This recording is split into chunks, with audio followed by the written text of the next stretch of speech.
Praise the Lord. Orafo awa Yesu Kristo mu. Merenchia afri ye ne Radi Jesus ho erima. Megidi yesa wo hu ye. Na me bompa ye ma wo se. Radi adum bekoso aye kesi wo so. Na watina na dum nim. Kristo Yesu krayon ko fanim. Ena me ne wo che asem me hopi se be yeti akra. Esan se nyame ewiye brei amma yen adom ne akwanya se yenhu niema ayemreye ewo ya brabom na yentimi neso sebe ya yebenya ahinwani mu chefa. Amen. Eneno kamia yese obonifo no di ohaw okonana dadwene niema bebrei agu nipa maso nyamimma especially wa udo Kristo pa no said the electronica o si otinini na mani e doso otinini na mani e doso na we Job nso ka de se o si nipa oba wo una yetia emu nso ye ohawo ni atiti nko a the same way nso na uba the book of Psalm 90 nso a no eno nso mo simpa yo bo si emfinhia na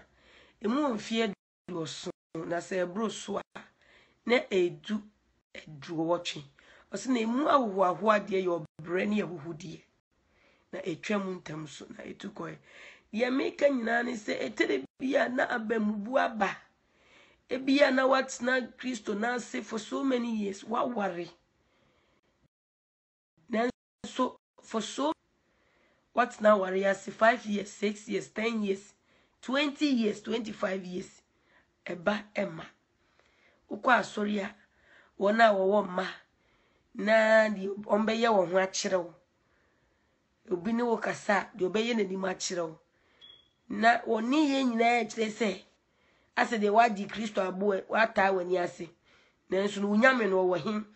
na eba no ntimi nwu bi ebia na who face challenges be back and forth we kona we ba bi kura na ya uma situation uma ya so di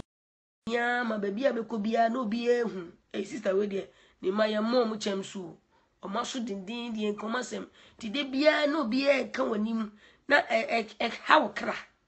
etitio humiti Erade adena me may almost way in whom bane how a dear nation so. Emma to the point where I say a binmuma cry a cheap binmugu juvenile. Ya cheap binmuma a edoma state domato in drew so because of more a OCD ni hyperactivity and yema disorder make a for the India to so. Ebiana or Ghana. Na still no mpo Ghana hono unam ohaw ni amane bi adwuma na se edwa di obia koye bia ebeye yi nko anya sika kope busia mpo ede ko di sa adwa ni bia na nko abeye ka wo so na nunti no wona uni won di dwa no ana uni won dwomo ni ayikwa ohu a na Kristo ni na hot so sa no Kristo ni na de bia na ala pausa no de bia na ohu aye ya de bia na shi nkoma de bia na asrese na ukra die epinisie na uraho na fe ubusa se na Erade na ade na menkua de mi waya na atiatoi me de fam ho na abeto for me ade Erade de bone na maye de na meja na me na aye me nam sa atiti ni oham na ubusa na wobre na enne nyame se min kasa nkyerɛw se ka sempagu kraso. Praise the Lord. Erade se upon the wonam nyina no en question onu unyankopon ne mmom fa wano ka sempa etere bia na ye go through bibim ebia na yade bi aye no ho kura enko aye no ho enko na asiaba jaundice fever malaria tipa ye na tiba of tifa eba ene this ye bone so ewo efie ho nyina na onim Tylenol no ni ibuprofen ni paracetamol unim odra stores nyina so still erade say fa wanui ka asem papa egu kraso na sedie wotifri wano se wo ka no sara ene obeyo nti ene message say speak or make positive declaration orofo eni obi nche sa video yi na emboa nipa kro no ne kra ene na brabo die obi bia na mu bia no die obi bia na mu bia no ni nyina na madwade anim but or show kwai say wo begina wo mudim nti ka kire wo kra me kra ama enne na waboto enne na asa wo waya wo de fam ho na wai wo tare a wo pimpama na atete unnim di obenya wo kira enti no ma obonto yem na ma wure enhye nyame mu me kra ma obonto yem na ma wure enhye nyame mu adofo mitufo nyame mu se ka wo sori anopa bia ka sempagu kra so ansana wafiri upie mu abesia akodwane so edwano wadie ebo ka de bia so wudi ugusu a uye relationship bia be wuram bia obema be so pe asa obewara o na nipa no asesa na adwene unhu de be ye wonte ne ka bi wo be frem bo no asesa ne phone mini aba asujeni mini aba ma sujeni ya asa obewara ya be hu asa relationship kro no ate akode ka sem papa gu kra so se enne na anye ya ochina menim de nyame ewodi mame enti me mam mabemu mu me mam erenho me made abei enei enhye me kra so nkowu na mom me wure nyina ehye nyame mu encourage yourself show hun kuran ewo Kristo mu dano na David ohini David na atamfo abefa Abigail mu ne yirenum na aka no impo na srafo anom ka no omo so yirenum mu manyina ya besisa omo kọ no mo japade sojafo no omo se David ukra uduabo ya diwachi ya mahwede aba omo nyanko mesi na buaku no Bible say na David die o hye ne hu kuran wo Kristo e wo nyame mu David encouraged himself in the Lord. Odofo se say nka me yin se obonsam no obi eku efri wo sofo ne so o bishop ne so o prophet ne so omo na bibi mu mema ne nya oda se nyame krofo na omo preach chiro omo ka omo de omo na bibi mu omo na bibi mu obi wo ho a ne yire ye problem man wo fie enye ne yire ne baby ye problem man fie obi wo mpukọ eba oni bi obom paye man krofo yire no mu so no ankasa yire de ontimi pomo obi wo ho a obom paye ema ebinim nyare wa from so de bayare wa bom paye abo ebia mu aye maye nti wo sofo no wo eda no sofo mame na wo do wura ko se ne mu bibi nia na wo kosu egu no so ni ade no ono so nam bibi mu ene Satan otan nyina otan onyame ba bia wa wo ye nyame ba wa si wadwin pise wo pese wo bo abrabotene ne abrabo kronkron wo gina wo mudie no oni otan okra si motro modofo no otan wo mo nti mane nya wo se unkoa na ebia ade ehia wo se bi unkoa na wontimi nwo ewa aware munkoa na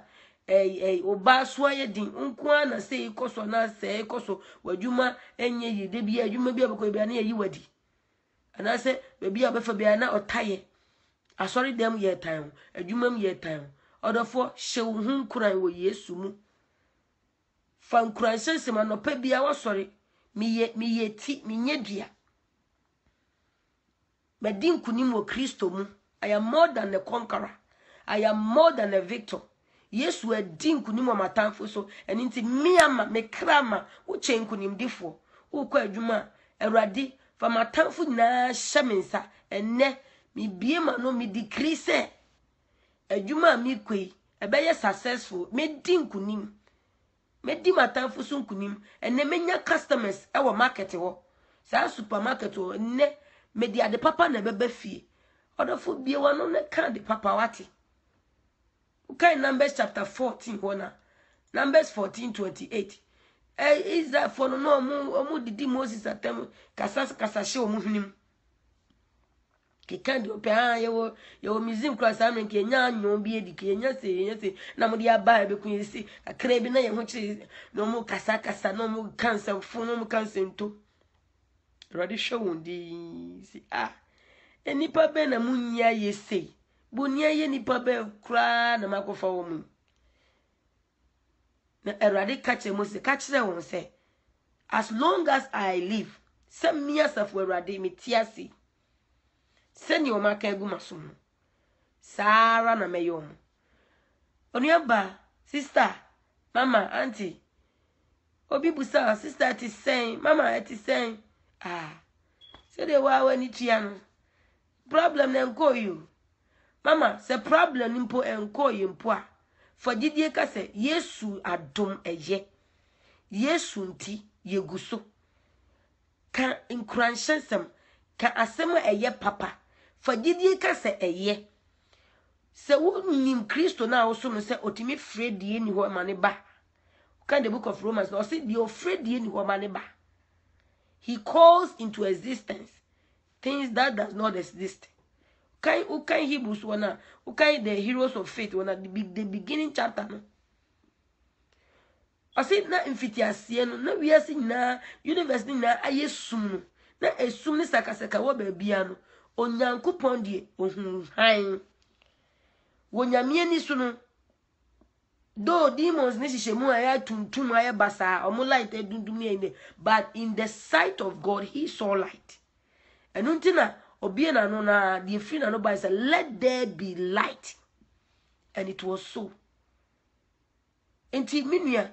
oba yare wodi achinia doctors no oma declare said enye ye on ema woba mumu entwaju enfo anu en koswa kan negative words na every report ni maba no why na agini the doctor na say Dr. Jesus obi afro mami meti say oba ne yare na ne de ti say Yesu adom eye na ebeye nso sedie we bie wano de wano aka no Sarah enebeye ukai Isaiah 54 na 16-17 hona o 16 udi 16 ba o say me erade me na maye otumfo na oye blacksmith na oye sa weapon no a etimi destroy no what is me erade me na maye eninti no udi ba 7 do say nti akodie bie no ebebo atie wa enam se me na me ye sa nipa na oye sa akodie no na akodie bie no ebebo atie wa ebeye den ebeye yi nti akodie bie sister unem mama uncle papa sofo me papa sofo elder bishop deaconess mekoba mami whatever the situation is no akodie bia asoreti say ye wa wukra say ye wukunu say ye wo ma say ye wabusuani bi unua bi wo mami wo papa bi unua ba unua ba ma bi hu say sa akodie no nyame ne bo sa asefo no Satan ni cruise na omukuta sa akodie no na wadi kan ama wate ase se ena so no no ye omunti no sa o makodie no enya wo so effect bia ti wodi anse wo no wodi gidie be ka se me ho ye Yesu adom eye impo no se still ugusu kan kra woti pina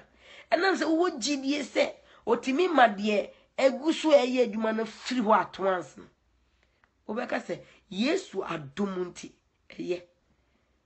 papa mami na ukunu ne ho ti sen eti se yakoye ni se dia na yakoye se Yesu adom ti ne ho ye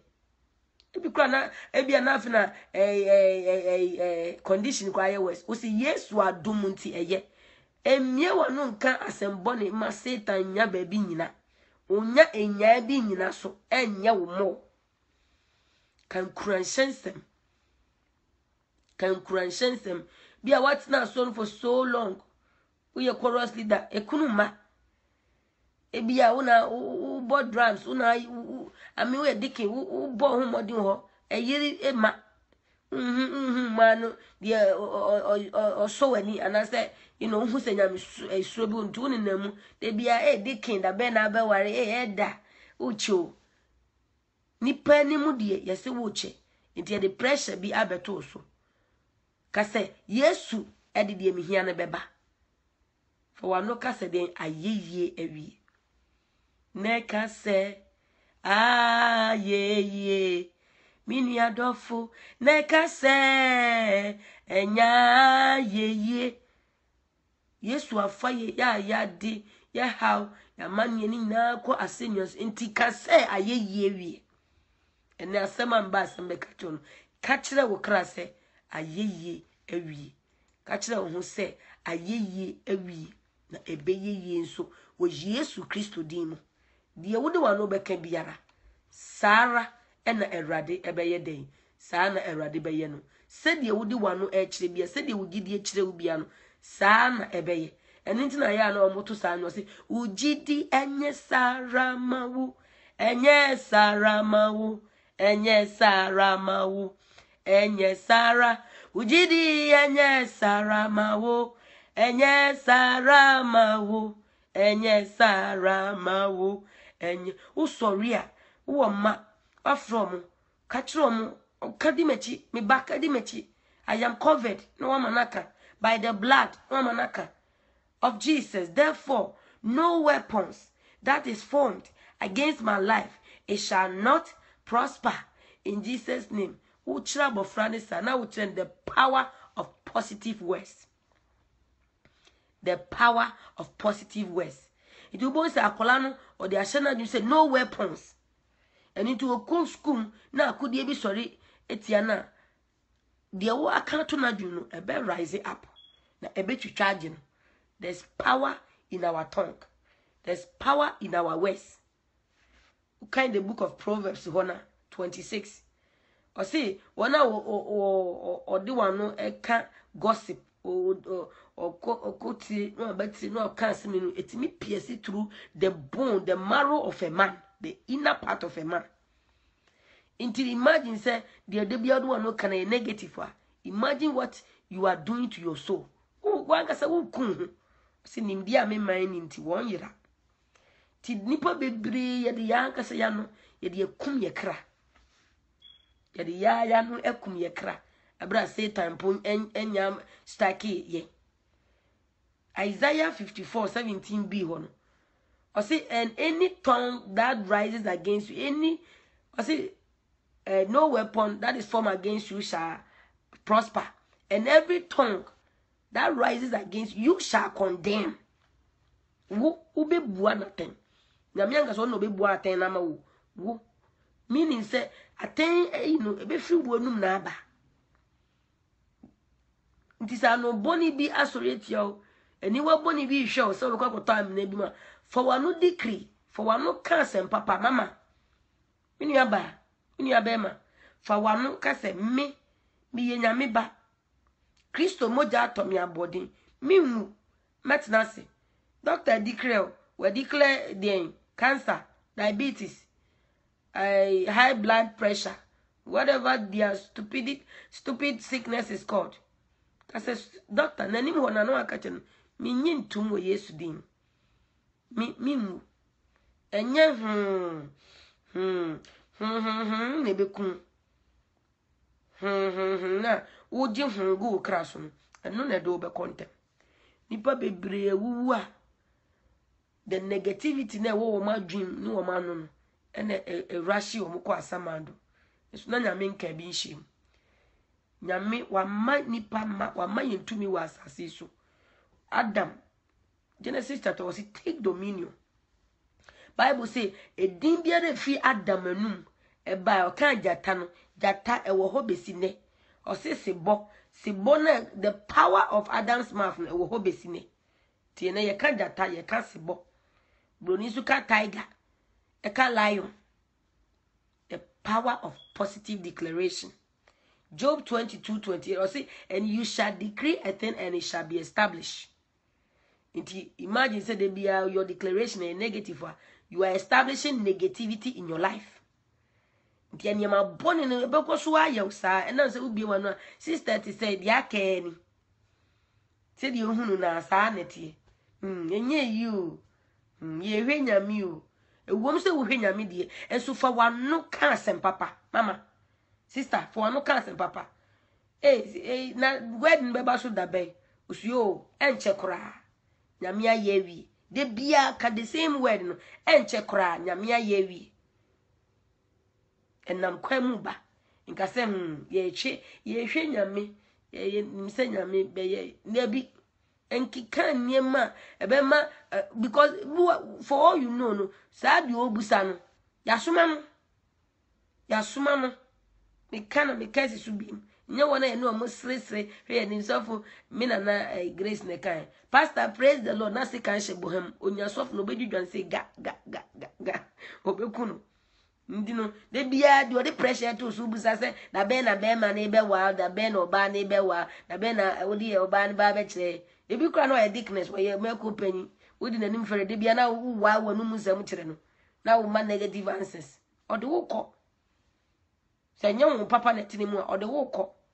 maye ni nti wo nyame mu Christopher awie ye bre ne wo maye ni nti wo nyame mu kakra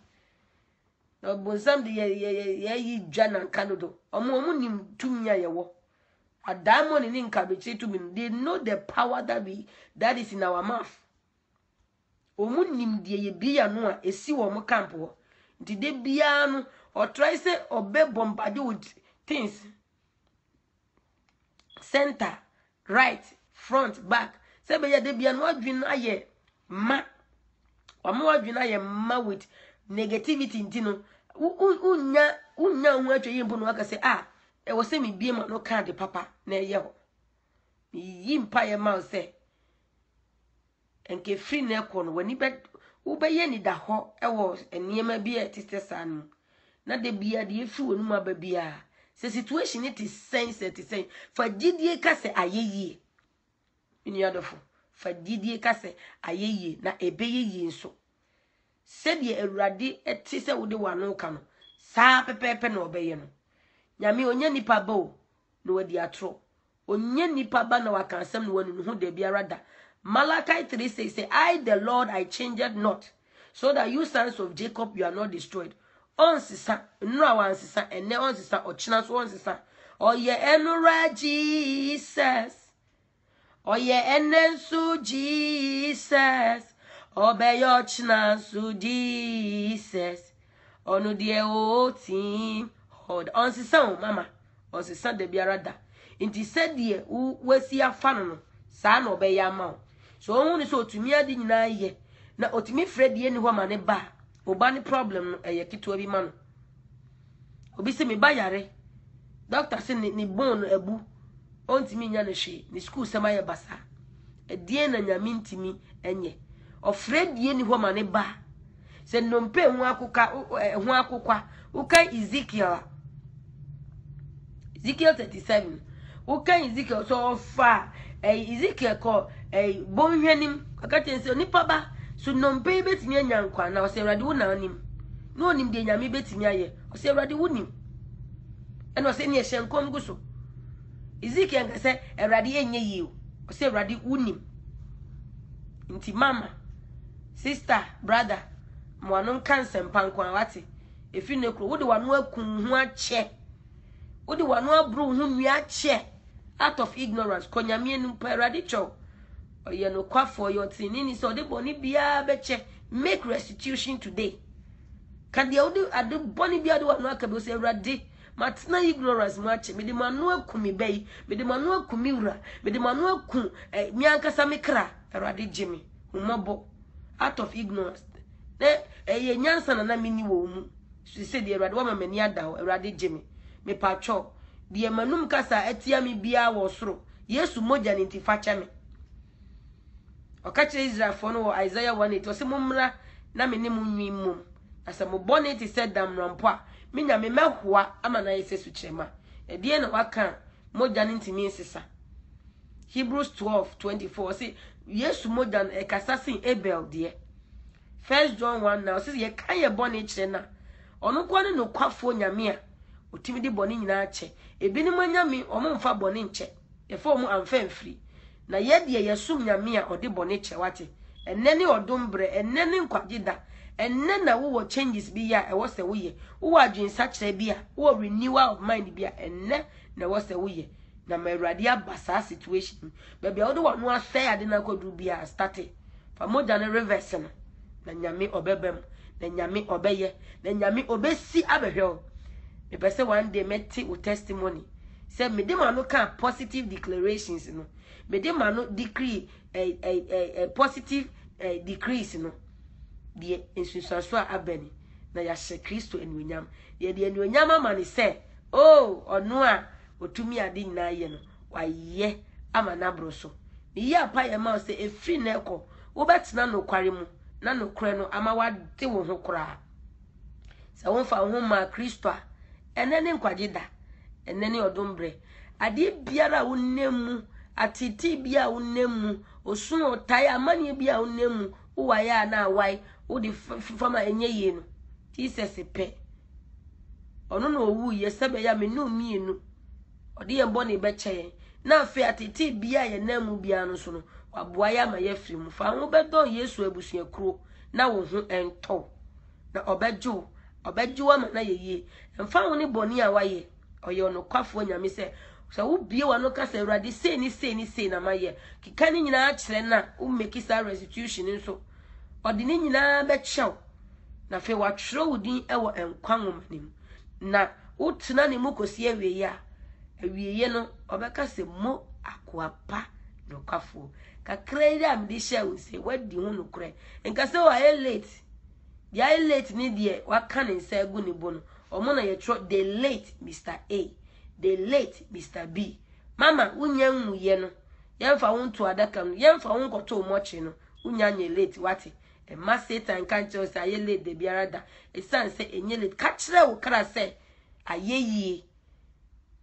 Yesu nti me kra dide unya bra kan Psalm 42 verse 1 to 11 no I say why am I discouraged? Why is my heart so sad? I will put my hope in God. I will praise him again, my Savior and my God. That's verse 11. Nya adagye ne dwindwin sa asemi ewo Psalm 42 verse 1 to 11. Na manya me kasa nkyerɛw na free na ekɔ fa wano kanse mpagu kraso na ye nhyira o Yesu Kristo dimu. Obase ye no bɔ mpaye ewo bibuna na me onkokron adom eba oso na onkokron na ba no oso a obetimi a contact ye ewo email mu ana Skype email ni ye thechristlivet@gmail.com thechristlivetministry@gmail.com yes Skype no so ye Rosalind581 ROSALYN 581 eradi on shraw na onnumu ye YouTube channel no so ye Grace for Jesus Christ a YouTube channel no Grace for Jesus Christ with me subscribe na wa share the latest sermons erade nam na dom so e de boni makoko na odi diyen free ye ha oni amane mu nyame nhyira onno mu